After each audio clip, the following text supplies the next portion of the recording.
and welcome to Season 3, Episode 9 of the Sunday Shitshow. Joining us on the lounge today, we got Adam and Steve from the band Earthsign, and of course, trusty Stu here as well. We've had a little bit of a hiatus. We both went missing. We've been on a mission. Yeah, but anyway, we're back. We're back. New episode. Boys are here with us, so let's get into it. Right. So, Steve, Adam, Earthsign. Yes. Yeah, it's local bit of Coolum, bit of music from Coolum, made by Love Coolum. Love it. Homegrown maniacs. Yeah. We've been around for a little while. We just sort of, we're all originals. We've been around for, about 6 or 7 years. But we don't gig heaps. We sort of fade in and out with work commitments and things, and people's lives get in the way. We've had a bit of luck. We scored a slot opening at the Big Pineapple Festival a couple of years ago. 24, And so that was a great experience. And we just recently supported Witch Skull in Nambour at the precinct, and Happy Fucking Family. That was a really fun gig up there. Shout out to the precinct. A bit early, but I heard that was a really good gig. So. It's a great venue too, and fantastic. Was that the one where co-defendants were also meant to play and they didn't get their visas? No, not us. No, they were because Witch Skull are a Canberra band, I think. Yeah. But yeah, so pushing out the original tunes. It's really, we've got a fantastic setup at the moment. Adam and I live across the road from each other. I could literally throw a rock into his house. He's downhill, so it's easier for me. He'd probably have struggle. He probably could do it uphill. I can stand it. But everyone else is in Coolum, and our drummer Kerry's out at Yandina. First time I've been in a band where everyone's really nice and close. The last band I was in before this, we had 2 people in South Brisbane, one in Redcliffe, one in Caboolture, doing the Sunshine Coast. The logistics of bands are just a killer. Especially long term. Trying to get everyone together, and getting those schedules sorted. Yeah. So we're a 4-piece, just myself on guitar, Adam on vocals, Kerry on drums, and Dim's on bass, Damien, and it's much better to have a smaller, group of people. Like trying to organise 5 people is like herding cats. 4's a good number. Yeah, nice and strong-ish. Not as strong as the triangle. No, it's close. It's close. Yeah. But so we've got a sort of a kind of a progressive rock sort of a sound, Everything you loved about the 90s. It is. A bit of grungy sort of. I hesitate to use grunge because it feels like it's a real niche blanket term. Yeah. No, it's a melting pot. Like for me, I heard a bit of Alice in Chains in there, a little bit of 100%. Almost a tiny bit of Kyuss here and there. There's late Soundgarden. Soundgarden, bit of that. We're definitely some of our influences. Like I think the good thing about it to me and for most people I speak to, no one ever goes, you sound like... No. They can hear the influences. I heard a bit of that. I heard a bit of this, but you don't sound like Soundgarden. You don't sound like Pearl Jam. You don't sound like, you sound like... I heard that bit. Yeah. And it was like, and when we were writing some of the songs, early on in the piece, and they didn't have names, you'd be like, play the Alice in Chains riff, and everyone would go, oh, that one, Because we recognise, that there's that bit that's, like that. It's funny with creativity, but because even being an artist, you draw on influences over that time of life, and then there's bits of it come through, but the end result is still unique and yours. Tend to create what you enjoy. And it always seems to be stuff from about 20 years as you get older that comes back and that obviously impacted you one way or another back then, and then it comes into your... Yeah, and there's not a lot of modern influence because most modern music's shit, so that's... Just, I don't know, music seems to have lost its soul a lot. But it's good because there's a resurgence. Like there's so much going on at the moment. There's so many good new bands coming out. where it's coming back to the old school days. Yeah. Yeah. You know, and guys like yourself with all original music, it's a wonderful thing, isn't it? Yeah, well, I've tried pretty hard. Like, I write a fair bit of the music, and I've made a deliberate choice for the last 20 odd years when I got back into music and started concentrating on songwriting and just wanting to, get my own music sorted, of not playing other people's music ever. Like, I just don't learn other people's music. I don't. It's sometimes when I'm really stuck in a rut or something, I'll might go, oh, that's fun to listen to. Let's see if I can work it out, and I'll part way through working it out, and it'll spur new ideas and stuff. And so I don't end up usually completing it. So I think that's helped me in that music not sounding like other people so much, is because I'm not playing their music.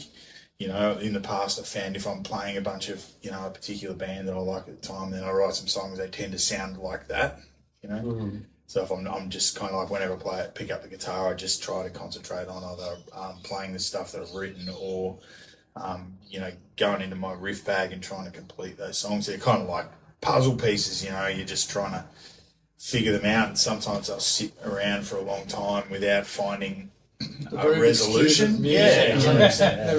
Like we've got a few, like, so we've got the 4 songs on the EP on on Spotify and that, and we've got a bunch of other songs, and we play all the stuff online is in drop D tuning, and we play in C sharp standard as well, which is a step and a half down. It's sort of like a Black Sabbath type tuning, Black Sabbath, and there's been a few other different bands that have played in that tuning, but anyway.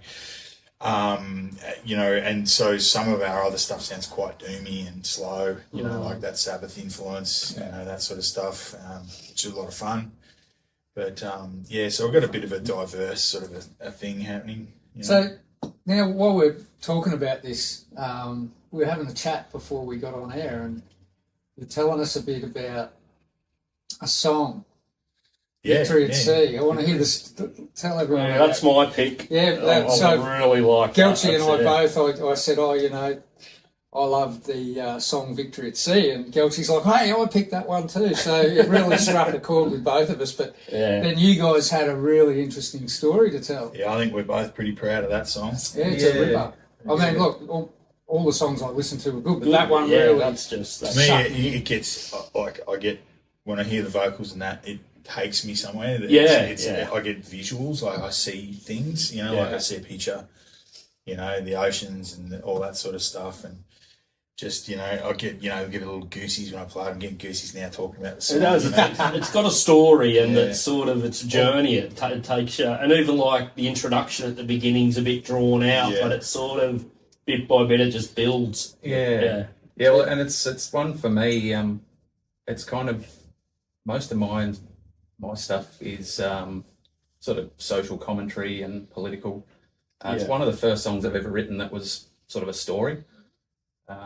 Lyrically. I was pretty stoked when the way it came out.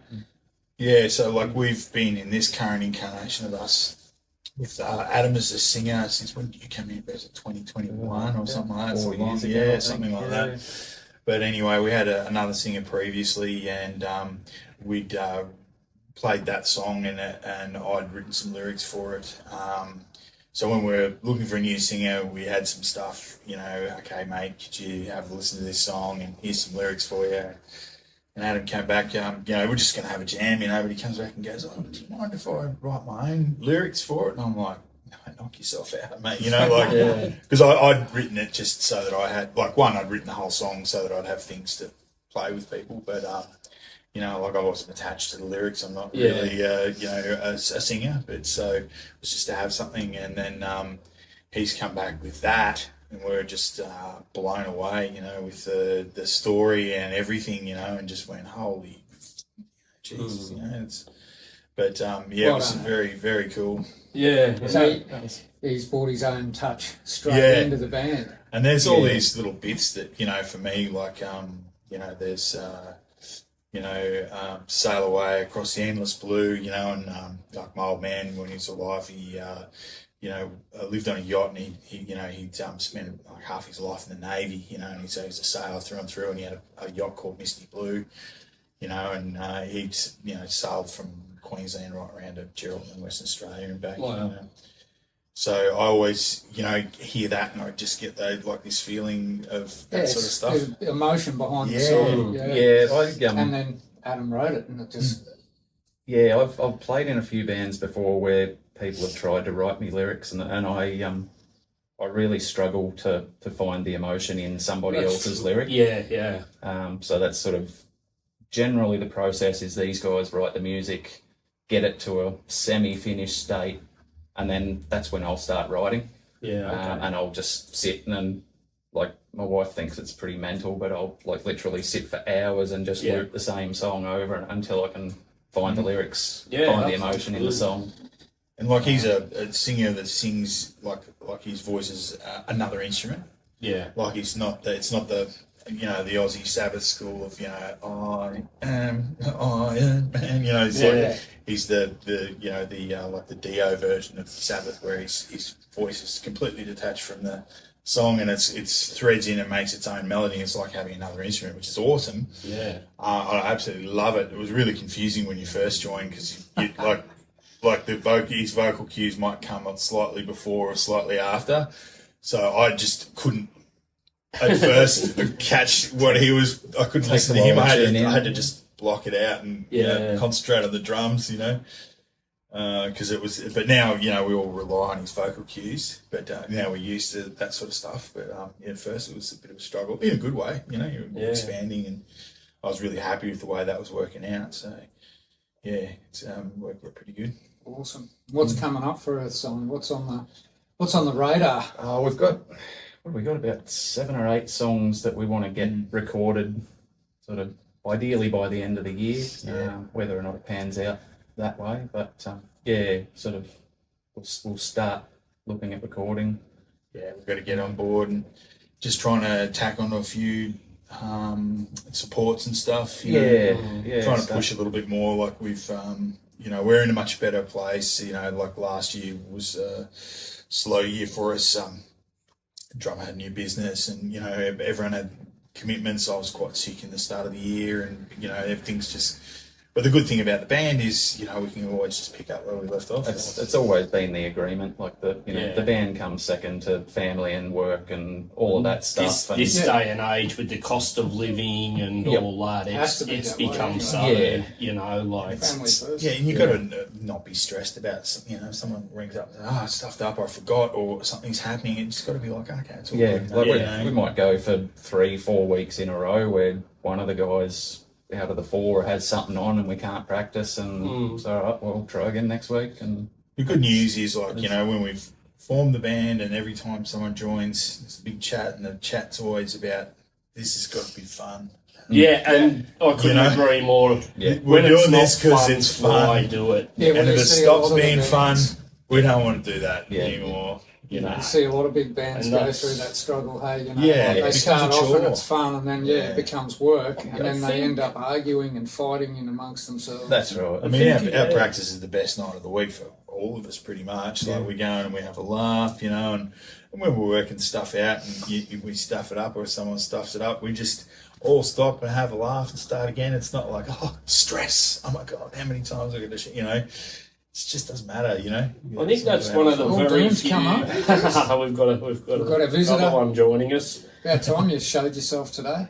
I think that's one of the positives of the modern digital age, where it's changed, where there's a lot of one-person people producing, putting stuff out.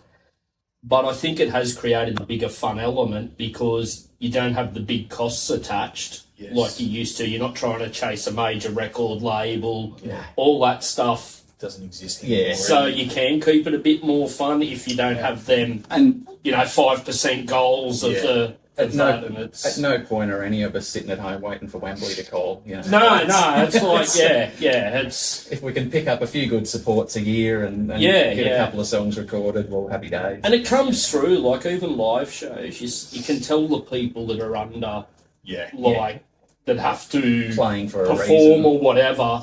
It just misses that. We just really Like enjoy it's not authentic. performing and sharing the music, you know, as much. You know, like I kind of, when I'm playing, often these days I can look out at the crowd and watch people. I had really severe stage fright for a long, long time, and I couldn't even look at people in the crowd for a long time because that'd freak me out. I'd make eye contact with someone, just stop playing. Go, Wait, look at what me. the hell? Where am I? So I'm a little bit better now, and I don't face backwards. But but now I find when I'm watching people in the crowd, you can hear them, you can see them listening. Yeah. Like they people, and I think part of that is that thing we're talking about where you can't quite place it. It's just really familiar. Like, but it's not, but it is, but it's not, and then and then realizing that it's just its own thing, and then going, that's cool, but it catches people's attention because I think at first they're sort of trying to place it with something, and they can't, and then that becomes quite familiar anyway. And they're putting a bit of time into it, so they're thinking about it, and that's sort of Oh, wow. But it's been a lot of fun, we just, dig around with our sounds and stuff, just I'll try different guitars and amps and things and talk to the boys with my feedback when things aren't going right. I like watching the younger crew at gigs and you can see they really want to mosh, but our time signatures aren't real mosh friendly. So they'll start and then it'll change and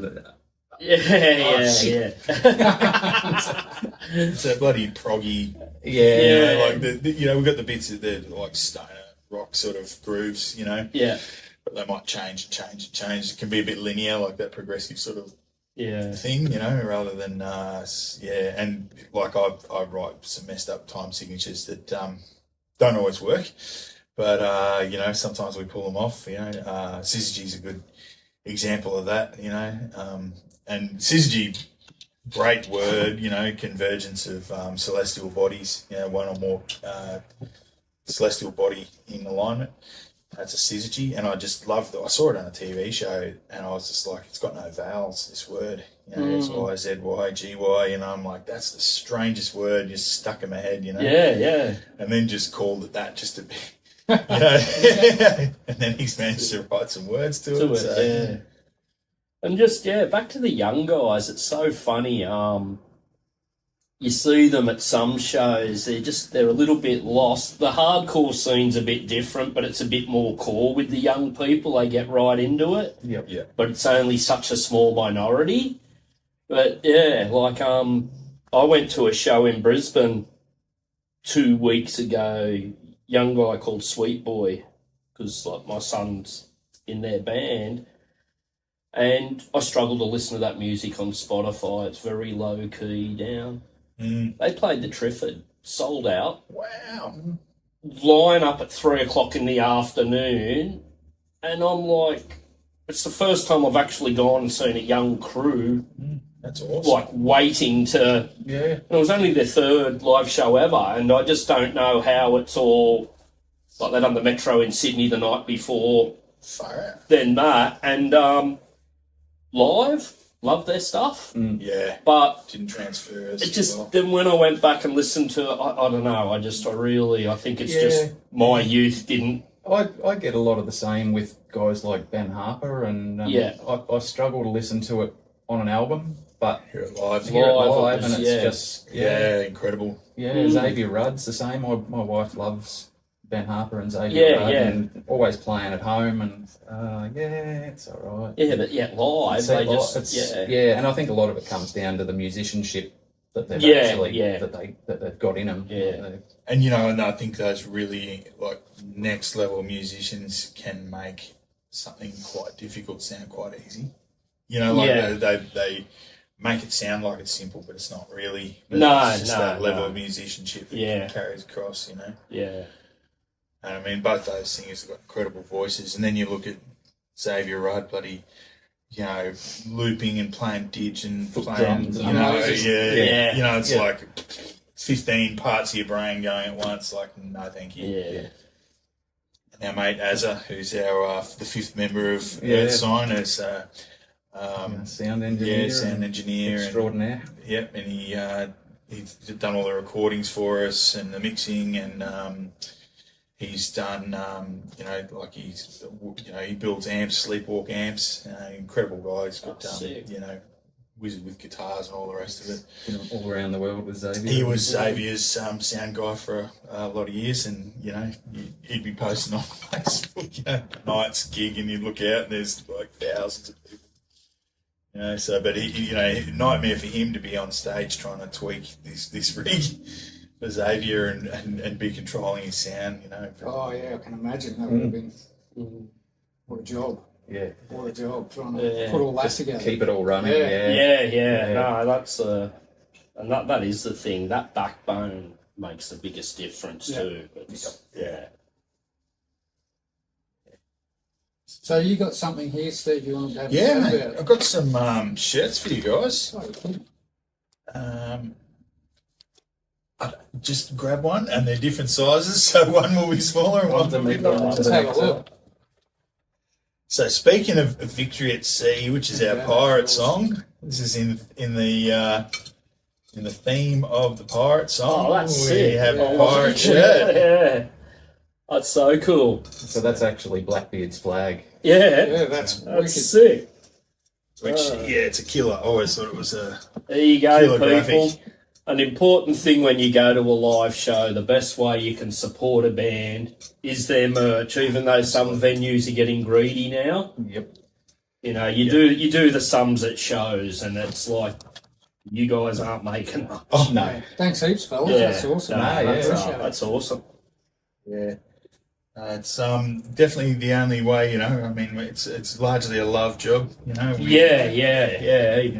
do it because we love it, and I think even like these days, I think the goal of a lot of touring bands is to break even. Yeah.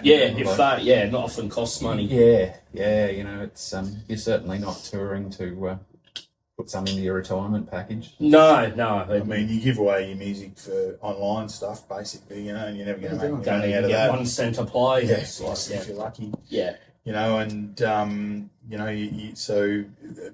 If you happen to have vinyl, people are at least supporting vinyl these days. I think Vinyl that's researchers. something that really lacks. Like, I loved when I was young and you'd go to the shows, you'd get stuff. Well, there was no online shopping, nothing That's like right, that. yeah. You could pick up like a demo tape, Cassette, CD, whatever, something there. Yep. And with all the streaming and that now, that's gone. That's right. I mean, to me, it's like a big element of what made music cool back then. Yeah. It's been taken away. Yeah. So I loved, the gatefold sleeve. You get the record and it opens out, and then that opens out, and that opens out, and it's got lyrics and pictures and stories and things about the band, and like you're reading the liner notes and all the things, and it's like it's a big part of that package was the graphic. That's what got me into art was actually buying a record, looking at the reading, and then like research was so limited then, and That's right. Yep. but And, really cassettes would open out, and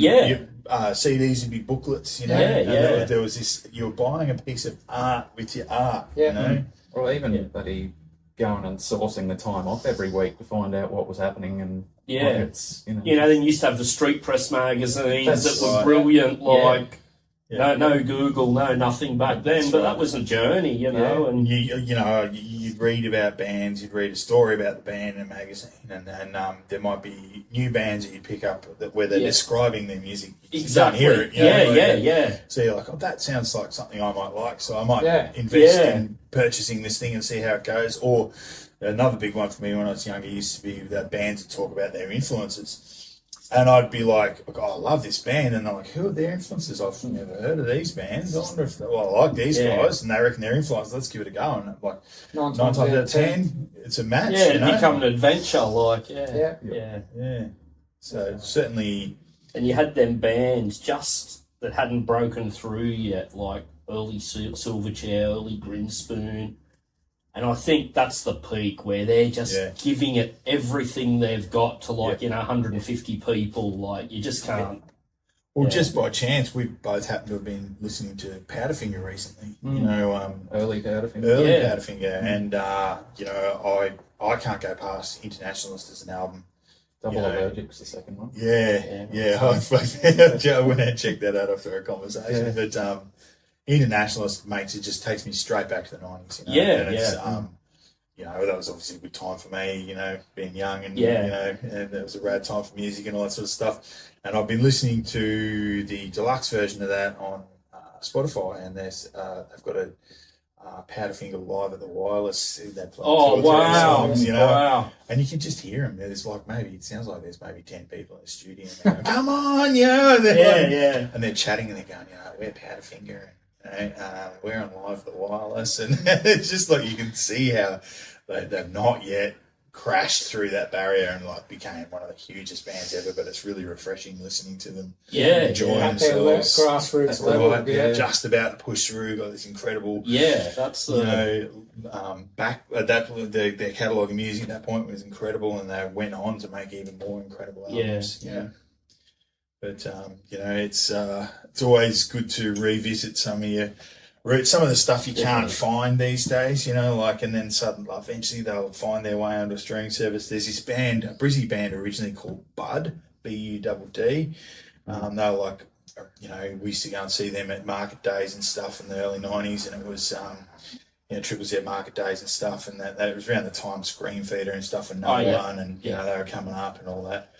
And by the mid '90s came around, they had a couple of EPs, Ovid and NAF, I think they were, and they're just incredible, really heavy and cool sound. And you know, I've managed to. They've finally started putting up a couple of songs on Spotify, and I'm like, yes, Finally.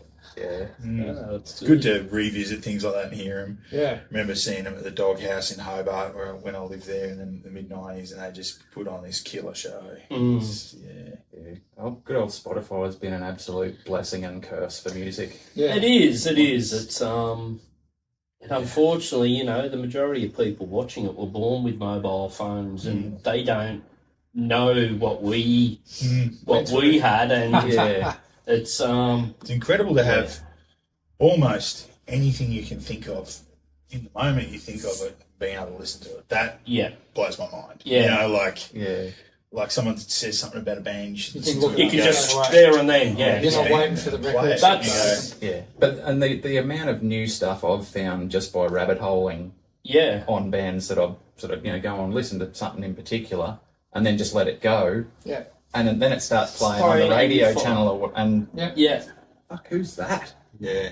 And then bang, you've got, like, I've probably found 24 bands that I'd have never come across. That's where a lot of our music picks and our new Every we're week. doing weekly music reviews now with new music as well, and Yep. more often than not, it's someone we haven't heard of Yeah, or you know just much about. Come And across it. Yep. Bang. it's been good. So yeah, I mean, you've got the obvious, you know, lack of revenue from Spotify on the one hand, but then you've got It's the incredible discoveries promotional. that, Yeah. like, yeah, so it's But then there are some other people that can crack it and do all right with it until record companies and that get 'em up. involved. Yeah. I know of people that were earning, you know, 60,000 a year just off Spotify streams. Yep. Get signed on a record deal. They're taking the cut. Be lucky to get a third after management and stuff, and then the record companies haven't really done anything to help them, and That's now right. own their back catalogue for 5 years. Yep. Yeah. It's It's a you know, look at- and that artist has put all that work in to get it up here, and then, you know, like the record company just take 2 years to put out an album that in. now to them stale. They haven't released There's anything no new in momentum, that. that's Yeah. right, yeah. And really, it's gone. it's not about the Yep. recorded stuff, because the big emphasis used to be on the budget for recording and all that stuff. Yeah. It's really about marketing Now, and that's- promotion, and you know, and people can do that themselves if they're savvy enough through social media and all the rest. But you know, I've always had big respect for people like John Butler Trio, you know, who couldn't get signed, so he created his own label and put out his own music, and now. He's set, like he owns all that stuff, you know, and he cut out the middleman from day one. Yeah, and that's a very smart. I mean, the old business model seemed to be that, you know, bands would get signed and they'd throw them a bunch of cash, and they go, here's your cash, but it wasn't theirs, it was a loan that they had to pay back. That's you know? exactly what, you know, there was a massive advance, you know, more than enough for a house deposit, and the artist is like, oh, this is so good. Yeah, they didn't Hang on, realise what you've got to get an expectations entertainment lawyer to go over your contracts. Your management straight up takes 20% of that and everything else. Yeah. Oh, you got to do a film clip. You got to do 4 film clips. The first film clip's suddenly $30,000. Yeah. Yeah. And then it all doesn't even get the momentum of the stuff you self-produce. Well, and then you've got a 2 or 3 album deal, and albums have to be out, and we'd be fucked if we had to do that. No, that's what I mean. And I think that really rapes the creativity from a band. Nearly and from ruined an bloody artist. Neil Young, and I think he released one album. I can't remember what it was. I Not think it This Note's for You. Well, it was either that or On the Beach or something like that. I can't remember. Or Landing on Water. It was this one particularly crappy album he put out, and they were just like, it was just to fulfill. The story is, it was just to fulfill his obligation. Because there was that one Yeah, 'cause where he I'm just not had nothing. Pepsi or Coke. Anyone that makes me look like a joke. His record company ended up suing him. I'm not sure how that went out, but panned out. But they sued him for releasing a shit album. They were like, mate, this is what we signed you for, you know. And there's even big artists like Prince and that. Prince, Prince classic became a symbol, and we all rubbished the shit out of him until we realised that was because, he had this mega lifetime deal that he'd signed that he was stuck in and he couldn't get out. So they owned the name, and he just became a symbol instead. And they probably owned future names, so he went. And he was one of the symbols, most awesome musicians on the planet. Oh yeah, totally. Yeah, He's incredible. incredible. Amazing. Yeah, I'm kind of sorry. When he was alive, there was a time, I think it was around 2008, he played in Australia or something, and I sort of thought, it wouldn't be my bag. I remember talking to Tim from TYM Guitars in the Valley, and he's saying that I can't remember, he was under the stage or something, he was backstage somehow with it, and he just spoke about how incredible he was. And, I mean, he mixes the whole thing from this, he's got a desk that he controls, and he mixes everything from stage, which is really unheard of. And his band had to be on the money. He would change the key or the time signature at will. He'd just go, this song in this key, and it might be different every night, And they had to be able to just pick it up. And he could play all the instruments too, right? Yeah. Amazing guitarist. Right, and no one ever really thinks of him as a guitarist, but you hear him play guitar. And everyone's seen that clip of While My Guitar Gently Weeps, the tribute to George Harrison, where he just absolutely wailed it. Shreds. He's up there with Jimi Hendrix type stuff. Oh, incredible. Hey? Amazing. Yeah. Amazing. And he was very self-assured. You see him as, he was like, I think he signed a record deal when he was about 17 years old or something like that. It's the same thing. And, and even these days, you got all these labels that bands and that own, but at the end of the day, it all goes to Sony or Warner at the end. It's just like this distributors, pyramid type thing, when you look at how it all works down, it all comes under them two umbrellas. Yep. Yeah, it's interesting. So that the double-edged sword we're talking about with Spotify. We've got this incredible amount of choice, and we're spoiled for opportunities to hear new things, or even to listen to our favourite things. Just you don't have to own anything. You're kind of renting it, but you're renting it for nothing. But the way that has wrecked the music industry is there doesn't seem to be a lot of investment in bands and stuff, and people are expected to sort of come up. But then, you hear some, young bands, and they're off, in LA for songwriting retreats, or they've gone to bloody London or Iceland, and you think, wow, so there is still some money there, Yeah, that small percentage. Yeah, but if you get behind the story of a lot of them, they've paid for that to get there themselves. You know what I mean? Yeah. But then the flow-on effect from that is they're getting known in these other countries, and then that gradually builds up. So, but they're in debt for a period of time until that. Yeah, I think it's important. I mean, for me, it feels like important to support people's art no matter what it is. Just because I listen to a band and I don't like it doesn't mean that I shouldn't support it also. I definitely shouldn't badmouth them, because we're all I find that that it's I think it's really important to encourage creativity and artistic expression and all that sort of stuff. That's super important. And sometimes with that support, people they will rise and get better and that sort of stuff. And you certainly want to support people wherever you can. I remember years and years and years ago, before I was writing music, I had a break from playing music for a while, and I'd hear things on the radio and I'd think, I could do better than that. And then, one day I had a very serious conversation with myself and went, could you? well, why haven't you?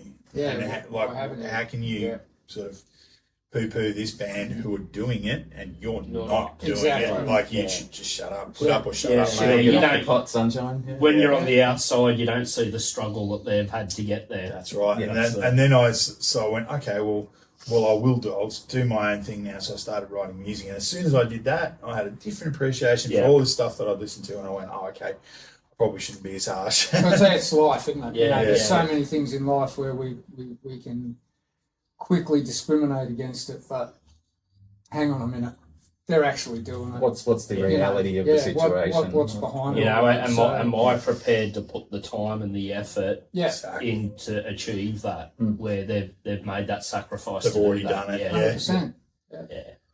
Yeah. Okay. So, fresh off the press, this episode, I don't have a lot because everything I done's been shipped this week. Show what you got, mate. It's been busy, but I have dropped a new one for SMVRK Supply Co. New basic skull tee. The you skull show I Neil drew that up. No, Neil can wait. He can watch it on the show. Neil, Watch the show. watch the show. And Looks like you got with that, there's also a few stickers as well. rub-ons, old school. Yeah. Check this out. And we've got some new Shitshow stickers. Now, what about if some people leave a comment? I'll send you some stickers for the best comment. Yeah. And So- I believe those two are already taken. These two can join the mugs with these guys. Beauty. Beautiful. Stick them up somewhere where they'll be seen. The quality too. Yeah, Yeah, I got- yeah. Nice The and balls heavy. are well and truly dropped, eh? Yeah, so that's it for Fresh Off the Press. As usual with that, you'll get 20% off with the code SHITSHOW2026, and you'll get all that at geltchy.com.au. Get on it. Geltchy.com.au. It's where it all happens. So that's it. That's it. Well, we got Surf Talk. And I bet you've got a lot to talk about because you went missing. Oh, I went missing. I went AWOL.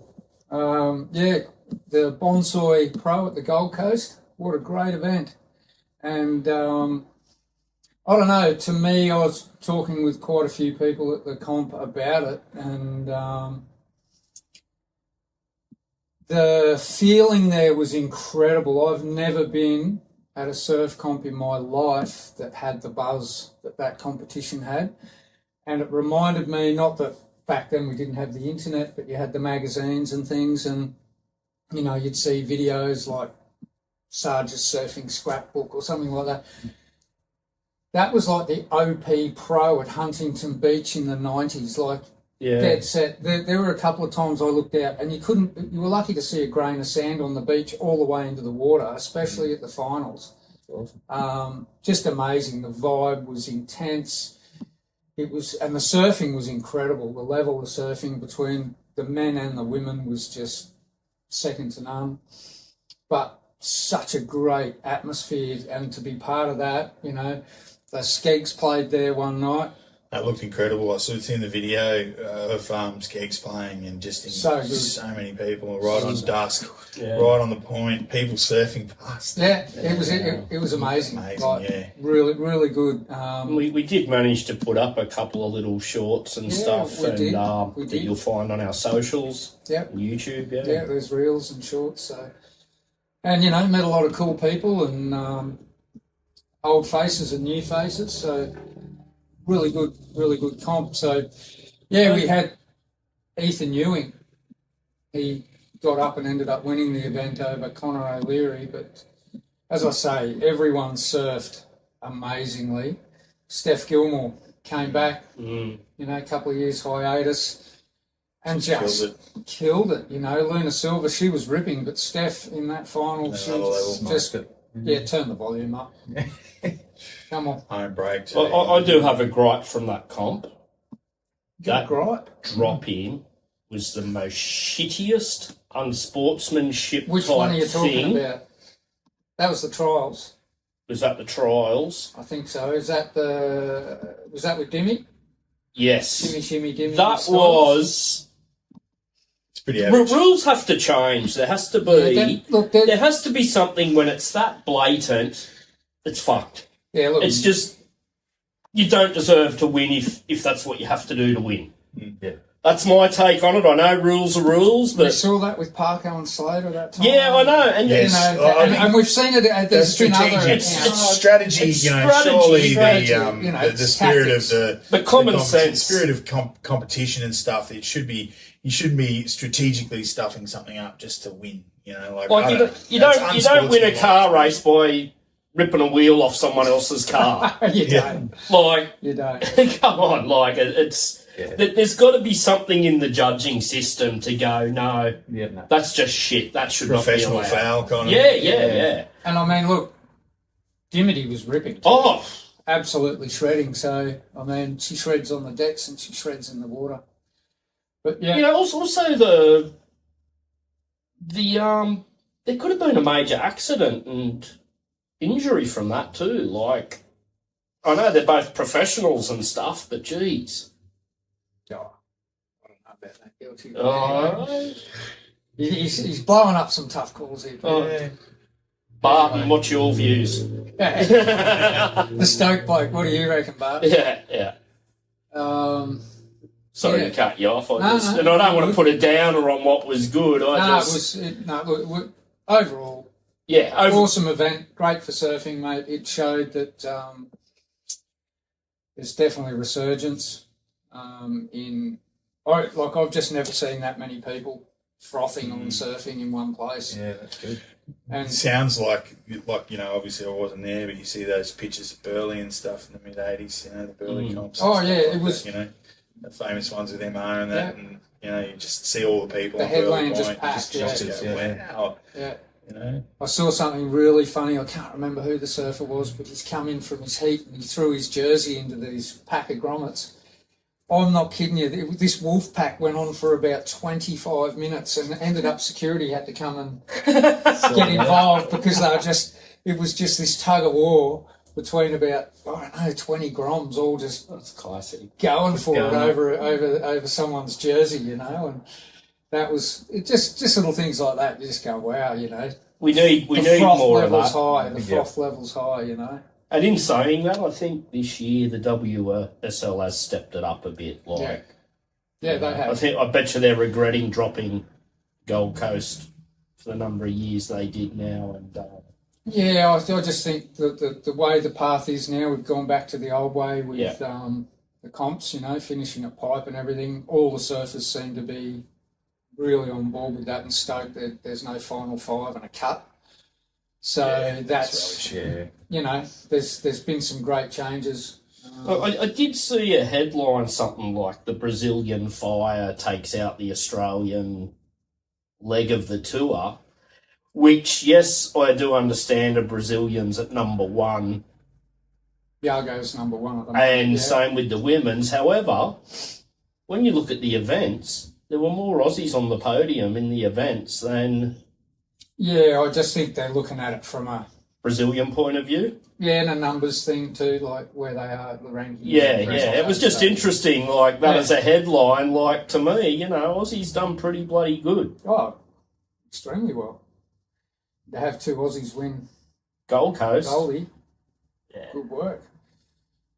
Huey Vaughan. Huey Vaughan's just taken out the Quiksilver Air Show. Yeah, he won the Open Men's and the Monster Big Air with a massive. He got a 49 out of 50 on his backhand on his last left. Just amazing flip, all right? Yeah. And then he comes out on his last wave on his forehand and does another one on his forehand that was like next level. I don't know where he was trying to, like where. It was like he was in a high jump competition and stomped this thing and got a 50 out of 50. wow. So he's just taken that out, and amazing effort, Huey Vaughan. So well done, mate. And Huey was on fire at the comp, having a great time down there. So well done, Huey. Good work, mate. That was awesome to see. Next show we'll have all the goss on Raglan.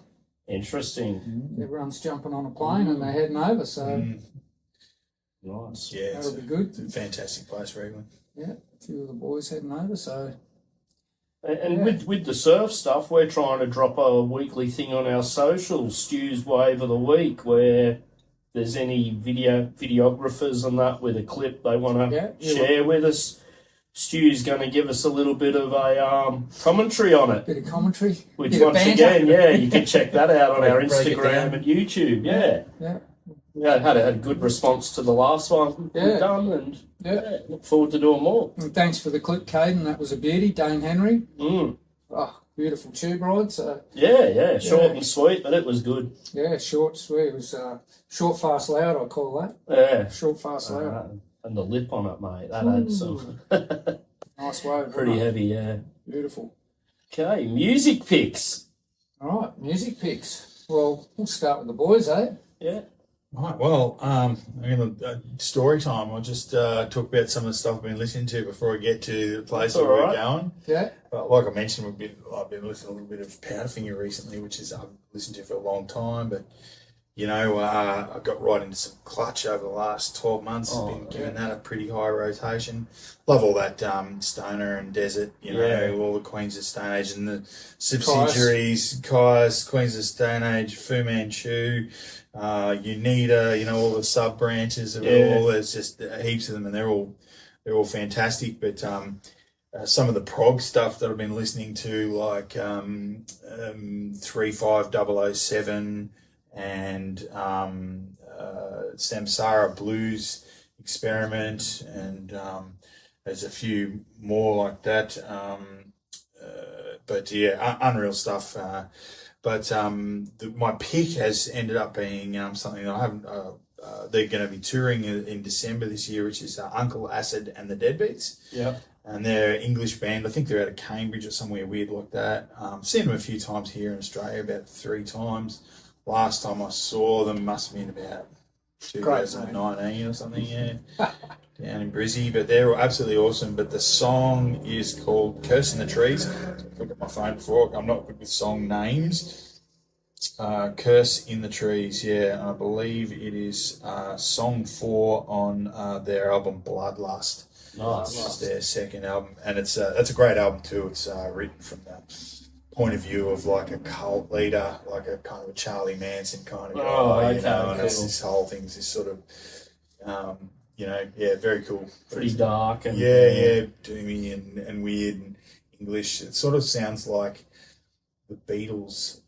If they the singing of the Beatles, if they played with Black Sabbath, got this whiny English Beatley sort of sound with this really heavy, Black Sabbath sort of driven riffs. Very cool. Cool. Adam? Yeah. Well, do you want a song or a band? Song. A song. Okay. From a band. All right. So my band, the band I've been listening to a fair bit lately is Whores. Oh yeah. They're just amazing. Everyone should love Whores. Doom's liking it. Yeah, well, I'm glad I'm not at that end of the table. Well, I'm taking the cat home as part of my evil supervillain starter kit. Yeah. Just make sure you keep patting him because he will scratch you. Nice. Look, they're one of the early EPs, Ruiner. Daddy's Money is a pretty Daddy's Money. Awesome song. Yeah. Essentially just talking about little spoiled rich kids making their way through life without too much effort. Nice. And their disdain at the fact. Yeah. But they're sort of they're a modern band out of the States, but they're a little bit of an angry helmet. Yeah. Yeah, okay. And so nice and heavy, but there's a lot of anger at the moment, I think, with the state of the world. Well, and it's actually been really good breeding. We were talking about music. Talking about that earlier. Like if you look at the late '60s, early '70s, that's bad times, great music. Mm. Early '90s, same thing. Yeah. Sort of global recessions and the like. Bad times, the great next few music. years, I think we're going to see a lot of.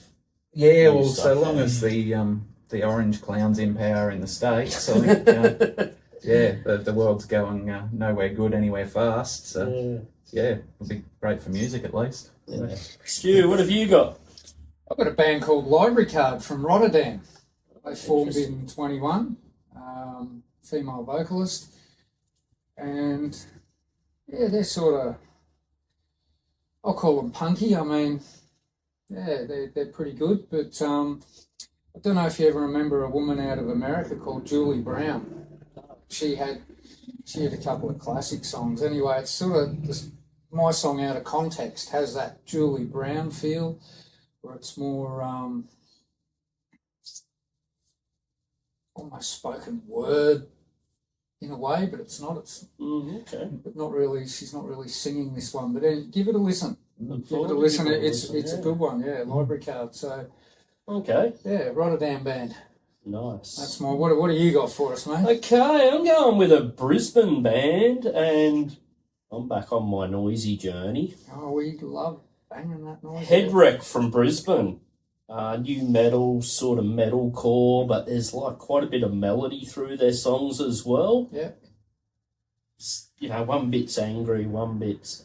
And their latest song, Raindrops, and they are sick. Yeah. Like, I'm loving this big resurgence of new metal, but it's sort of like it's got more layers now. It's not your traditional... Yeah, that song you showed me, it really... Yeah. So, yeah, I'm down with Headwreck this Headwreck? episode. And you can catch all that on the SundayShitshow.com .au on this episode, and there'll be links to all the Spotify things. And the other thing, is where our music review we're doing weekly, where we're getting a new release, and every Friday we're putting out our take on the song and what it is. Dropping bombs. Yeah, and if anyone's got any recommendations, let us know. It's up, yeah. Yeah. We So know for it. Yeah. Yeah, so that's been a... Yeah. And what about, we just had the pleasure of attending a bit of a mini festival. Oh, Rotten Fest. Big shout out to Steve from One More Billy. We've actually had Dan from One More Billy on the show, and we're going to have to get Steve in to have a chat about the band and what he does with Rotten Fest. But that was great, little punk night out. Yeah, good to see Tim from Fake News jump on the stage with Sagner. Yeah, and I was pretty impressed. We got there a bit late because we all had to work. But that's... No, all the bands were great, and good job, Steve, putting on his 9th Rotten Fest. So it's good to see that he's been able to keep that alive. And the guy's a legend. Punk's not dead. Definitely not. And the Woolston Butchers. Woolston Butchers at the end, they were great. All the bands were great. Big shout out to all of them. But just good to have a punk night. I mean, my music's pretty diverse, so I can listen to so many genres. But I grew up on a bit of punk as a young fella. Absolutely. Yeah, it was a good night out. It was good to see a few Mohawks. Yeah, it was. Like, and that guy with the triangle. Oh, well, wait for it. There'll be some clips, but mate, old mate with the triangle. Legend. That And was he's- a classic. Loved his Mohawk too, so well done, Triangle Man. That's what I'm calling him. Triangle Wait. Hawk. When he joined Fun with Explosives. Yeah. So that was good. And actually, while we got on the music thing at the moment, just got to have a look on here and it's disappeared, but we've got Flesh Fest coming up from our mates at the Norton Music Factory on the 29th of May. And it's a bit of a metal night. So you can get your tickets for Flesh Fest. And they've got The Hollow, We the Hollow, Burn the Kingdom, Oceans for Cyrus, and RVNNT. So good little lineup. And that's 29th of May, so tickets are on sale now. I know Bo, the bass player from Burn the Kingdom. Yeah. And they're solid. Yeah, that's good. Yeah. And I got a little bit of breaking news. Mm-hmm. No FX. Tickets are on sale. Points.com. They're back. Damn. What, in the movie? No, they're coming. No, that's where I thought they just... No, they're back. Felt like there was a whole song and dance around that not happening. But anyway. Yeah, I had a feeling. They got more comebacks than John Farnham. I was going to say, is John Farnham their way back in, Yeah. Well, For probably definitely at least one of the very last times ever type. Yeah, I want to see him doing more with co-defendants. Remember Mike, Motley Crue did that? They all signed contracts where they... Points.com.au is where you get your tickets, Australian tour. There you go. Branching out. So get onto that, Fat Mike. Hoyt's running Looking forward to it, mate. band, like running concerts now. I got no Good. idea, mate. I've got to have a look. We're going to get to the bottom of that. You'll find that on the sundayshow.com.au. This was fresh news to me as I was walking in the door here this morning, so to do the show. So I haven't even had a chance to have a look. All I know is NoFX are coming back. Some have said the greatest punk band in the world, and Fat Mike, we love him. So but worries me when there's a few too many comebacks. Wow. They couldn't be broke already. no, I don't think they. I just think that I reckon they probably had a lot of fan correspondence, and they went, you know what, we just got to keep finished their going. last tour. Tour, yeah. Their last final I only tour. just left. Yeah, I was like, oh no, missed it, and they're gone. But Probably definitely the last time ever. you're guilty. Here we go. Till next time. Yeah, wow. So come on, All right. I'm into that one. Yeah. Shout out, Geltchy, what's happening? Okay, I want to give a shout out. Stu put a bit of a goal before us this year of getting 5,000 followers on YouTube. Yep, It's growing. we're climbing. So the 1,500 people that have decided to follow us, thank you. Yeah, If each of you guys could share it with 3 to 5 people, we're gonna hit it. that would double where we're at in a short time. It's not a big ask. Love us or hate us, try giving it a share, get it out there. Haters are gonna hate. This is a love job for us, and we enjoy doing it. We have a bit of fun. And, you know, with our recently added Instagram channel, we're stoked with, like, the result and where that's heading as well. So, yeah, remember to give us a subscribe on YouTube and give us a follow on Instagram. And look, we don't care if you don't like us. Controversy sells. So. No, I love a good hater. Yeah, me too. Yeah. Haters got some good points. Well, and Yeah, they do. You know. yeah. Love you all. No, so that's, Love you all. yeah, you know, unfortunately a lot of what we do goes against the algorithm, so we do rely on the people that, Yeah. share it and get it out there. But, So yeah, that's a good one. I appreciate every single one of yours. Support local. Yeah. I'm going to go last. You boys. All right, I'll jump in there. I finally sorted out my shout out. So I nearly blew it earlier. And the thing we were talking about, Aaron Giffen at Sleepwalk Amps, who's given us, a lot of time. And like we said, he's the fifth member of Earth Sign. And we did our recording with him, and he did all our engineering and stuff for our EP. He also makes incredible guitar amplifiers, Sleepwalk Amps. He does these dumble clones and a bunch of stuff that's uniquely his, pedals, all sorts of stuff. Guys, also available to do, luthier stuff for guitars and amp repairs. Like, he's your man for music. There you go, people. You want an amp or repairs done? So, Aaron Giffen at Sleepwalk Amps. There you go. Awesome. Adam, who are you shouting out? So in September, we've just been put on the lineup for a little festival called Rock Beats Depression. I like that. Yeah, all the bands are donating their time. Right. Yeah. And the organiser, Katie, is something of a force of nature, it'd seem. I think this is their 4th or 5th go around. Good on you, Katie. We love this. Yeah, like I say, she's organised all the bands. They're all happy to give their time. It's at the Mansfield Tavern in September 2012. 12? 25th. Katie, get in touch with us. Yeah, please do. Yeah. Before the 15th, it's my birthday, so I remember it was a couple of days before that. Yeah, so maybe the 12th of September. But yeah, I think there's about 24 local Brizzy bands. I think Fun with Explosives are on. Might have to tag along, Steve. Oh, look, everyone should get down there. Yeah. Got the band now. Got fantastic. I'm coming in the fantastic then.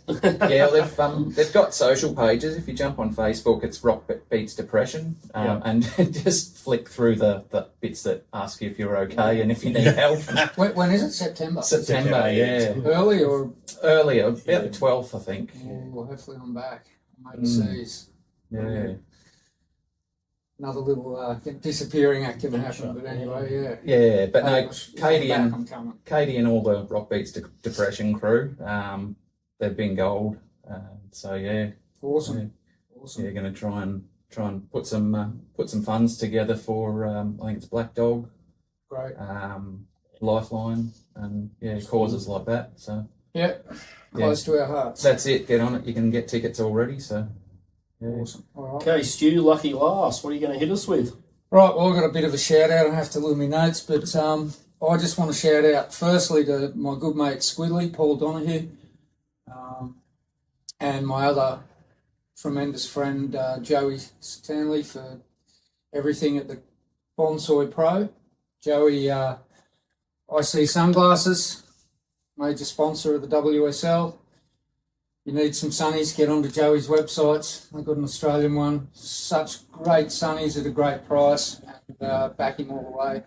Love his work. He's a good human being. Shout out to Lukey. Love power, Lukey. Paz, thanks for having me, mate. You're a legend.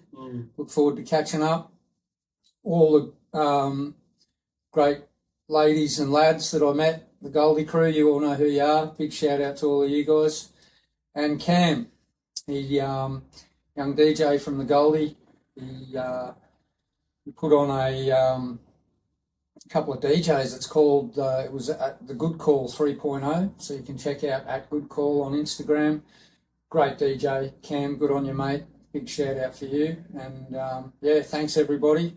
Everyone really looked after me, and I can't thank you all enough. So cheers. Cheers, legends. After being missing, I was getting a bit concerned we weren't getting you back. A couple of nearly- back-to-back trips to the Goldie, and then this techno thing, swapping the punk for techno. You had us all worried, mate. Oh, mate, no, look, like I say, I've got a big musical genre, and I've always loved a bit of techno, that sort of stuff, and DJs. That's good. Ministry of Sound back in the day, all that sort of thing, 10-pack of bickies and a ref's whistle. Yeah. Bring on the red frogs. So, always close to my heart. So, thanks everyone. Great time, and look forward to doing it with you all again.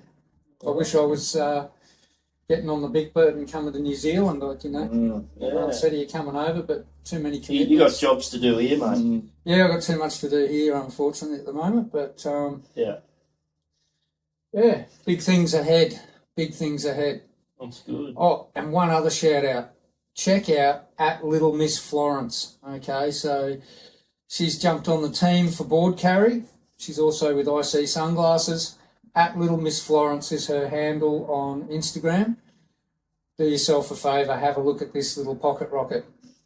That's all I'm going to say. What a little legend she is. So, Awesome. Yeah, always behind the youth and great family. So, that's my shout out. Big bang. Big one. Yeah. All right. We'll call that a wrap, I think. Rightio. Well, thanks, Earth Sign. No worries. Well, two of Earth Sign. Check us out on your Spotify. the streaming platforms. Earthside Band on Instagram. We'll put links up on the blog post as well. So and when any of our little shorts that come out on socials will have, you'll be tagged, and we'll put you on there as what's it called? Collaborators, so you can share them and collaborate with us and get us out there. Yeah, Perfect. Check us out. So just remember, if you want to get on the good shit, Get on the Sunday Shit Show. You.